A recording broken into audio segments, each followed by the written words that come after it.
Bonjour mes chers élèves, j'espère que vous allez bien. Bon Ramadan. Me voici de retour aujourd'hui pour une nouvelle leçon dans le cadre toujours des leçons programmées pour le régional de la troisième année du collège. Donc aujourd'hui, je vous propose une révision de la leçon de langue qu'on a déjà vue intitulée Les temps du récit. Donc, comme vous saviez, dans certains textes, on rapporte des événements passés réels ou bien imaginaires coupé du moment de l'énonciation.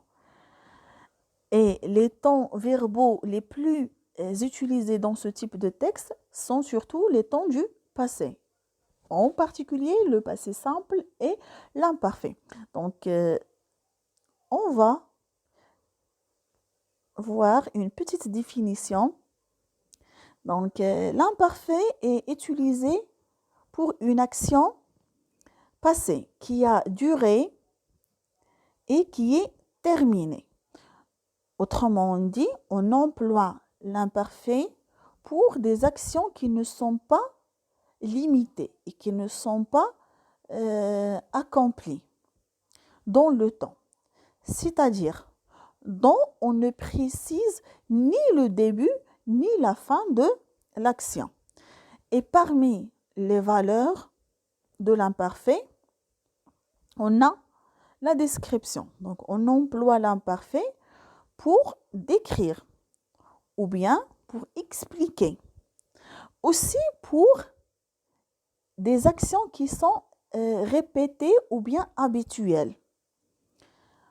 Ou bien pour des actions qui se font à la même ou bien en même temps et qui sont longues. Et dans ce cas-là, on dit simultanéité. Ou bien à la fin dans une action qui est longue. Par contre, le passé simple est utilisé comme temps de narration pour une action ponctuelle qui s'est déroulée dans le passé. Donc, on emploie le passé simple pour mettre en évidence au premier plan les actions importantes qui font progresser le récit. Pardon. Ces actions ne sont pas longues, ils sont limités dans le temps. D'accord? Et parmi les valeurs du passé simple, on a, ou bien le passé simple exprime des actions qui sont courtes et qui sont successives, ou bien dans des actions qui sont soudaines. D'accord? Passons maintenant à la conjugaison. Les terminaisons de ce temps de l'imparfait sont toujours les suivantes. AIS, AIS, AIT, IONS, IEZ, AIENT. D'accord? Comme exemple, je vous ai donné le verbe rester. Je restais à la maison, tu restais à la maison. Il restait, nous restions.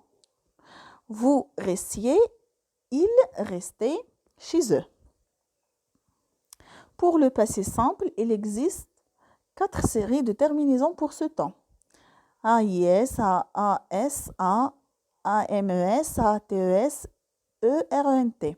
Ça, c'est pour les verbes du premier groupe et aussi pour le verbe aller, même s'il n'appartient pas au verbe du premier groupe. D'accord? Mais il prend la terminaison du verbe de premier groupe au passé simple. Pour les verbes du deuxième groupe, et aussi quelques verbes du troisième groupe, par exemple prendre, ils ont comme terminaison au passé simple IS, IS, IT, IMES, ITES, IRENT. Pour d'autres verbes de troisième groupe, ils ont la terminaison au passé simple US, US, UT, UMES, UTES, URENT. Par exemple, le verbe courir. Je courus, tu courus, il courut, nous courûmes, vous courûtes, ils coururent. Pour d'autres verbes du troisième groupe, comme tenir, venir, etc., ils ont la terminaison INS, INS, par exemple, je t'aime, tu t'aimes, il t'aime, ne t'aime, vous t'aimez, il t'aime. Maintenant, je vous ai donné cet exercice pour savoir ou bien pour tester, est-ce que vous pouvez euh, utiliser ces deux temps adéquatement dans un récit. Donc le soleil, le vent, la nuit, les étoiles, les nuages, la pluie, la neige, tout le verbe être. Donc ici on a quoi? Bravo, la description. Merveille. Nous, on a le verbe avoir, peur de rien. Ni des ambes, ni des histoires que les adultes le verbe se raconter. Des histoires de guerre, nous, le verbe avoir, 4 ans. Un soir, donc regardez ici, on a une action qui est brève. Père, le verbe arriver. Habillé en uniforme, le verbe suspendre. Son manteau et sa ceinture au porte-manteau près de la porte du salon à la ceinture était suspendue. Donc voilà la correction de l'exercice. Tout était merveille, nous n'avions peur de rien, ni des ombres. Oui. Les adultes se racontaient des histoires de guerre. Nous avions 4 ans. Donc une action longue. Un soir, père, donc une action brève, arriva habillé en uniforme, il s'est suspendu son manteau, etc. Donc voilà la leçon d'aujourd'hui, mes chers élèves. Je vous laisse recopier la correction de l'exercice et je vous dis, restez chez vous et à la prochaine.